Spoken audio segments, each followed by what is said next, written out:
Imagine walking down the street, texting on your phone, when suddenly you get slapped with a fine. Or what if I told you that your pet could soon need a passport just to visit the local park? Sounds crazy, right? But these aren't some wild rumors. These are real changes coming to the UK in 2025. The truth is, the laws that govern our daily lives are shifting faster than ever, and some of these new rules will leave you absolutely shocked. From limits on how you use your smartphone to fines for unused subscriptions, the UK government is tightening its grip on almost every part of our lives. Stay with me to discover the 10 most mind-blowing UK laws you absolutely must know this year. Trust me, you'll be stunned by what's coming next. Number 1. Banning smartphones while walking. Picture this. You're casually strolling down the street, scrolling through your social media feed or texting a friend when suddenly you're stopped by a police officer. It sounds like something out of a dystopian movie, but this could soon be a reality in the UK. In 2025, a new law could make it illegal to use your smartphone while walking in certain busy areas. Yes, you heard that right. Why is this happening? Well, the government's primary goal is to reduce accidents caused by distracted pedestrians. If you've ever walked through a busy city street, you've probably noticed people with their heads buried in their phones, oblivious to the world around them. It's becoming a serious safety concern, with accidents on the rise. In fact, recent studies have shown that the number of pedestrian-related accidents involving distracted walkers has spiked dramatically in the last few years. Now authorities are considering implementing a ban on phone use while walking in high-traffic areas like shopping streets, city centers, and public transport hubs. And it's not just about texting or checking emails. It could include anything that distracts you from paying attention to your surroundings, like using your phone's GPS or even taking a selfie.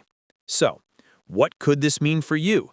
If this law is passed, it's likely that you'll have to either put your phone down when walking through certain zones or risk a fine. The idea is simple. Keep your eyes on the road to reduce accidents. It's all about pedestrian safety, but it could leave a lot of people scrambling to find new ways to multitask while on the go. As strange as it sounds, this law might just become the norm. You'll have to be extra mindful of when and where you check your phone. No more texting while walking to work or scrolling during your lunch break in busy parts of town. Number 2, pets must have a pet passport to visit the park.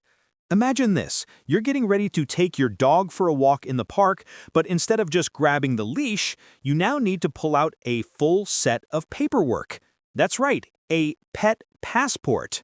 In 2025, the UK might introduce a new rule that requires all pets to have a registered passport before they can enter public spaces, including parks, beaches, and outdoor cafes. It may sound like an absurd concept, but it's actually being considered in an effort to improve public health and prevent the spread of disease. Why would your pet need a passport? The idea behind this law is simple: to ensure that all animals in public spaces are healthy and vaccinated.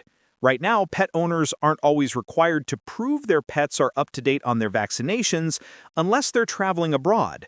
But with more pets in urban areas, there's growing concern about the potential for diseases to spread quickly, especially in crowded parks and outdoor spaces. A pet passport would be a way for owners to prove their pets have received the necessary vaccinations and are free of harmful diseases. This law could change how we interact with our pets in public places. Imagine trying to enjoy a sunny afternoon at the park only to be turned away because you forgot to bring your dog's papers. Not only could this lead to extra time and effort for pet owners, but it might also raise questions about privacy and the logistics of enforcing such a rule. What do you think about this potential law? Would you be willing to carry around your pet's health documents just to go for a walk in the park? Let us know in the comments below. And if you want to stay up to date on more surprising laws and changes happening in 2025, don't forget to hit that subscribe button. There's plenty more to come. Number 3, new tax on unused subscriptions. Here's a real shocker. You might soon be paying extra for all those subscriptions you've completely forgotten about. If you're like most people, you probably have a few services, maybe a streaming app, a magazine subscription, or even a fitness app that you signed up for and never use. Well, 2025 could be the year that costs you. The UK government is considering a new tax on unused subscriptions, and this isn't just about Netflix or Spotify. It could cover any service you're paying for but aren't actually using, from gym memberships to subscription boxes. This tax is designed to tackle a growing problem: subscription overload. Studies showed that the average Brit is now subscribed to multiple services, often paying for things they don't even remember signing up for. These forgotten subscriptions add up quickly, and it's become a hidden drain on many people's wallets. So, to combat this, the government wants to introduce a tax that would charge you extra based on the number of subscriptions you have that aren't being actively used. Now, you might be thinking, that's a bit harsh, isn't it? It's certainly a radical move, but the government argues it's a way to encourage people to review their subscriptions and only pay for what they actually use. After all, if you're not watching that streaming service or using that fitness app, why keep paying for them? So, what can you do to avoid this potential tax? The simplest answer is to take a good hard look at all your subscriptions and cut out the ones you don't need. It might take some time, but it could save you more money in the long run, especially if this new tax comes into effect. It's a reminder to stay on top of what you're paying for and to only keep the services that actually add value to your life. Number 4. Stricter regulations on electric scooters. Electric scooters have become a popular and convenient mode of transport in many cities across the UK, offering an eco-friendly way to zip around urban streets. However, 2025 could bring a major shift in how these scooters are used, with new laws aiming to make them safer and more regulated. While they're fast and fun, electric scooters have also become a point of concern for authorities due to rising accidents, unclear regulations, and growing misuse. As a result, the UK government is considering stricter rules that could affect how and where you ride your scooter. The proposed regulations could include requirements for riders to carry insurance, wear helmets, and follow speed limits in specific areas. In addition to this, new rules could restrict where you can park your scooter. No more leaving it abandoned in the middle of sidewalks or on private property. If these rules go into effect, you could face fines for not adhering to these stricter regulations. What makes these new laws even more significant is the potential for different rules across various cities. Some places might enforce stricter scooter laws than others, creating a patchwork of regulations that could make it tricky to know what's legal where. In busy metropolitan areas, you may need to stay updated on which streets and parks allow electric scooters, as well as the maximum speeds allowed. For regular scooter users, these changes could add a layer of hassle to what was once a simple, free-flowing way to get around. However, the hope is that these regulations will make the streets safer for everyone. If you rely on electric scooters for your daily commute, now's the time to start thinking about how these new rules might impact your ride and whether you'll need to adjust your habits. Number 5. Restrictions on public speaking in certain areas. Public speaking has long been a symbol of free expression and a powerful way to share ideas, voice opinions, and even challenge the status quo. But in 2025, the UK may introduce a law that could restrict where and when you can speak freely in public spaces. While freedom of speech is a cornerstone of British democracy, some local authorities are considering imposing limits on public speaking in certain areas. The goal is to control noise pollution, reduce disruptions in busy areas, and manage crowd control, especially in densely populated urban environments. Under this proposed law, you could be stopped from speaking in public spaces like parks, high-traffic streets, and near public transport hubs, unless you have special permission or are part of an organized, permitted event. This would affect street preachers, political activists, protesters, or anyone who wants to address a crowd spontaneously. Essentially, if you want to make a public statement, you'd need to make sure that it's in a designated area or during an authorized time. On one hand, these laws aim to preserve public order, especially in crowded city centers where loud speeches or protests can disrupt daily life. They're also designed to help prevent chaos and potential confrontations between groups with opposing views. On the other hand, these restrictions could be seen as a threat to personal freedoms and the right to freely express oneself in public. For those who engage in public speaking as a hobby or profession, this could drastically change the way they organize events or simply voice their opinions on the streets. The implications could be far-reaching, and it's something that everyone from activists to everyday citizens should be aware of in the coming years. Number 6. No more plastic straws in public eateries. We've all seen the shift towards eco-friendly alternatives over the past few years, but in 2025, the UK is taking sustainability to the next level by considering a complete ban on plastic straws in public eateries. That means restaurants, cafes, pubs, and even food stalls may soon be prohibited from offering plastic straws, and they'll have to switch to more environmentally friendly options, such as paper or biodegradable straws, or offer no straws at all. Why is this happening? The goal is clear: to reduce plastic waste, which is one of the biggest environmental challenges of our time. Plastic straws are small, often go unnoticed, and are used in the billions every year. While they might seem insignificant, they add to the growing mountain of plastic pollution that's harming marine life, polluting landfills, and taking centuries to break down. By banning plastic straws, the government hopes to make a dent in the waste problem while encouraging businesses and consumers to adopt more sustainable practices. For many, this will feel like a natural progression, following other bans on single-use plastics, such as plastic bags and cutlery. But for others, it could feel like an inconvenience, especially for those who prefer using straws for hygiene reasons or to avoid touching their drinks. The new law would likely give businesses the option to offer paper, metal, or bamboo straws, or simply make straws available on request. This move would also align with broader global trends toward reducing plastic waste and promoting sustainability. While it may take some getting used to, it's another step forward in making the UK a cleaner, greener place for future generations. So, next time you order a drink, you might be surprised to find a paper straw in your cup. Just one more reminder of how our choices today will shape the future. Number 7. Remote working tax incentives. The COVID-19 pandemic transformed the way we work, with millions of people making the switch to remote working. Now, in 2025, the UK government is considering offering tax incentives to encourage even more people to work from home. This change could make remote work not just a lifestyle choice, but a financially savvy one as well. The idea behind this initiative is twofold: reduce congestion in cities and promote a healthier work-life balance.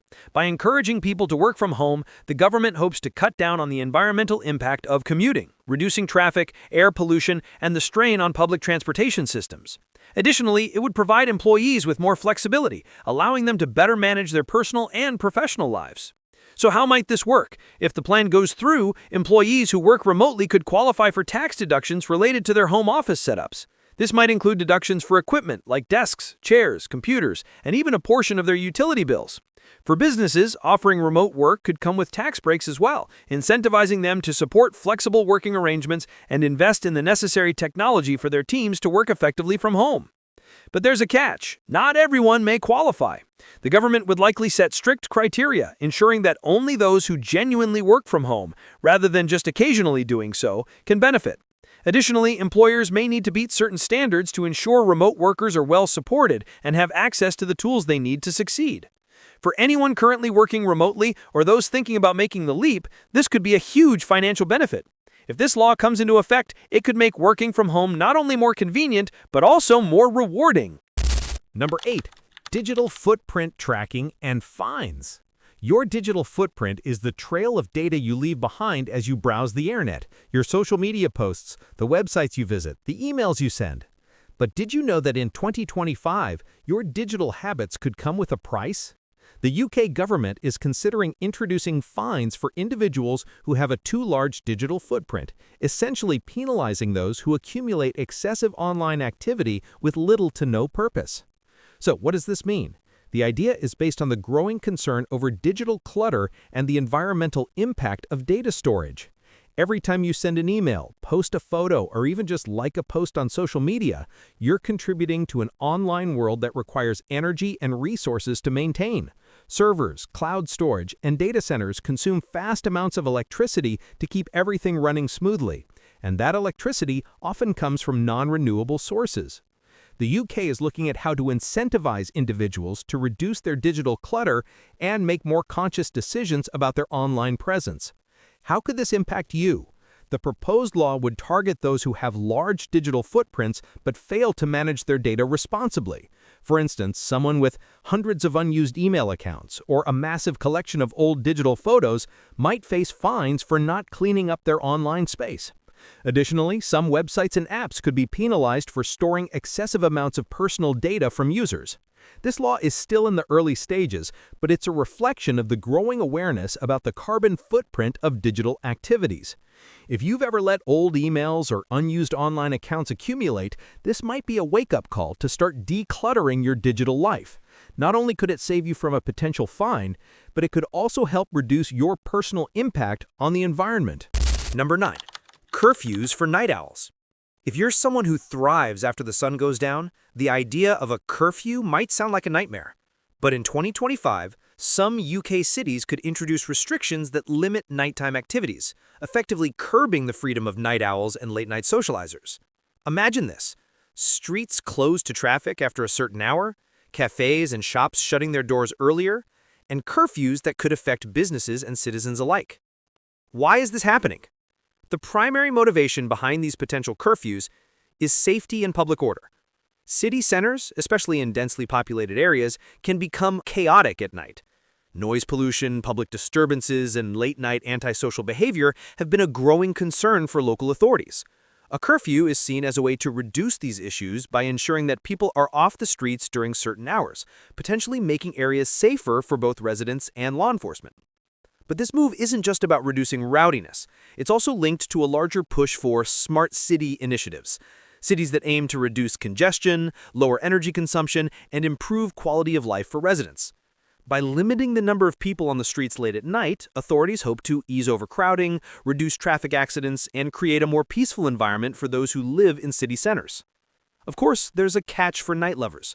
This law would likely affect the nightlife economy, with bars, clubs, and late-night shops possibly facing earlier closing times or tighter restrictions.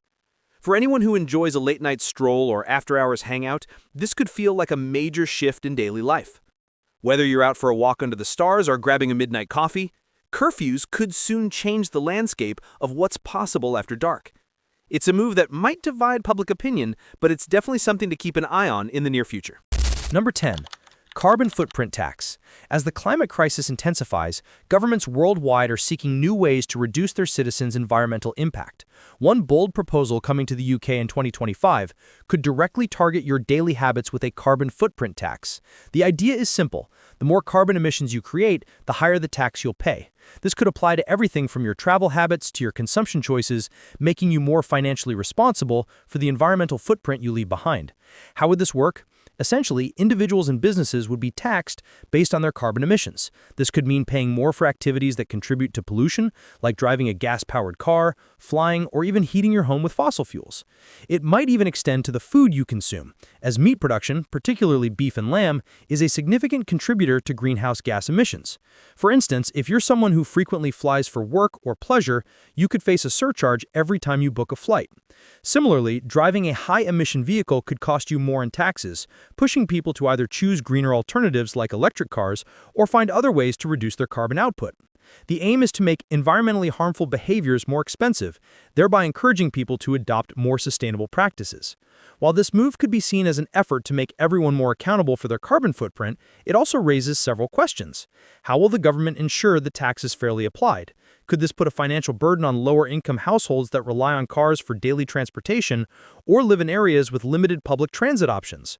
The carbon footprint tax represents a shift towards taking personal responsibility for environmental impact. And while it may sting, it's part of a larger global trend to tackle climate change one step at a time. Whether you see it as a fair measure or an additional tax burden, it's definitely something that will make people think twice about their everyday choices. And that's a wrap on the 10 shocking UK laws you need to know for 2025. Which one left you speechless? Drop your thoughts in the comments below. We'd love to hear what you think. If you're curious about more mind-blowing updates, check out our previous video for even more surprising news. We put a lot of effort into making these videos just for you, so please show your support by hitting that subscribe button. It's just one click, but it means the world to us.